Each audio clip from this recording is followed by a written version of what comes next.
Hey guys, I wanted to end this year on a good note and explain some stuff.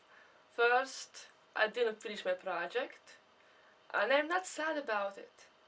Even though I had more time, I was freaking lazy and I took some time for myself.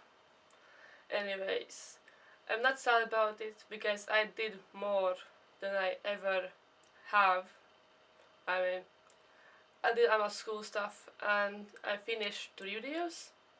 Yeah, 3 videos in 1 month.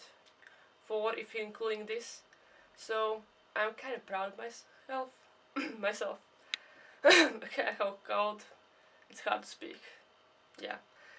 And second thing, I don't will promise anything, but there's some different stuff coming.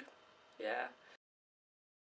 I hope you had a good Christmas and Happy New Year, guys!